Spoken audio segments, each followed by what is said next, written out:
guys! Welcome back to Gems Delights channel. So for today, we'll be doing our very first baking video haul. So actually dapat i-voice over ko lang din tong baking haul na to. Kaso na-realize ko na mas okay manood ng haul videos kung nakikita nyo mismo kung sino yung nag-haul. So start na tayo sa ating baking haul. So ang baking haul natin today is all about the pink baking tools. So, lahat to is nabili ko sa Shopee. If you're interested, I will be linking all of the links down below. So, let's start. Start tayo dito sa hawak-hawak kong pink whisk.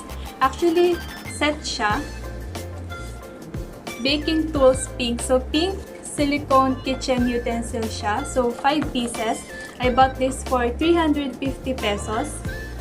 For 350 pesos, you will have 5 pieces of silicone kitchen utensils. So, ang kasama niya is itong whisk, egg beater, meron tayong slotted shovel, yan yung pangalan dito. Binabasa ko lang nandito. Meron tayong big spatula, yan siya. Meron tayong small spatula, and may kasama din siyang brush. So, again, I got this for 350 pesos for 5 pieces of silicone kitchen utensils. Up next is itong mga pink mixing bowls. So, tatlong sizes yung kinuha ko. Merong small, lagyan natin sa plastic. Merong small, yan siya. This is for 145 pesos. So, 18 centimeters siya. Ano siya? Stainless siya. And maganda yung kulay niya. Ayan. So, small. This is for 145 pesos. Then, meron akong medium. So, 20 centimeters naman to for 200 pesos. Then, syempre, meron din tayong large mixing bowl for 250 pesos. Actually, binili ko to and lahat ng mga pink baking tools pang for YouTube purposes lang.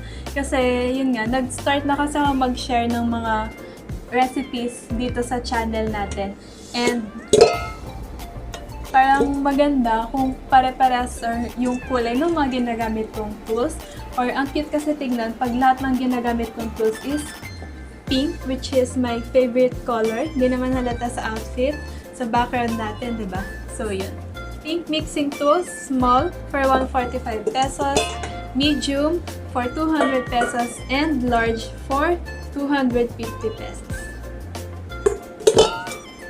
So, itong mixing bowls and juice spatula, sa isang shop ko siya nabili. So, i-link ko na lang down below kung saan ko siya nakuha.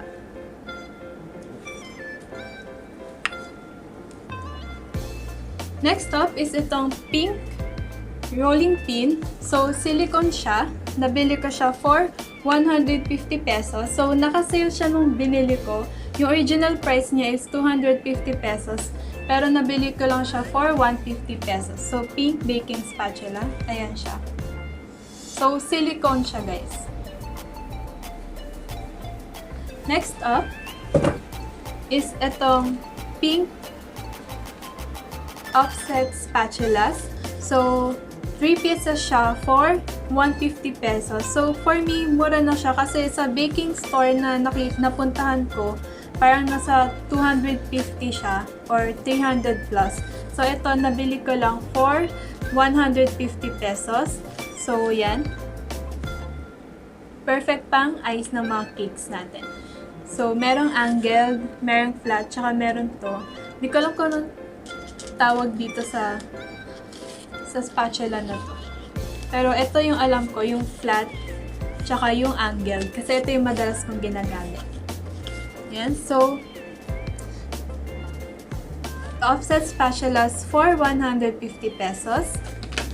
Up next is itong pink scraper natin for 150 pesos. Ayan siya, guys.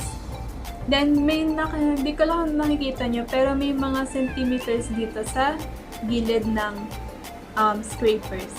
Ayan. Pink scrapers for 150 pesos.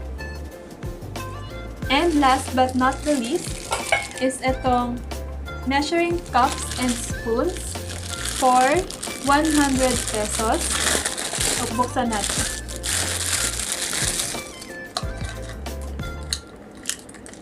Ayan. So, meron tayong 4 pieces of measuring cups and 6 pieces of measuring spoons. So, measuring cups and measuring spoons, set na siya for 100 pesos. That's it. So, yun na lahat ng mga pink baking tools natin. If you're interested, all of the links will be down in the description box below. And stay tuned for more baking hauls. Thanks for watching!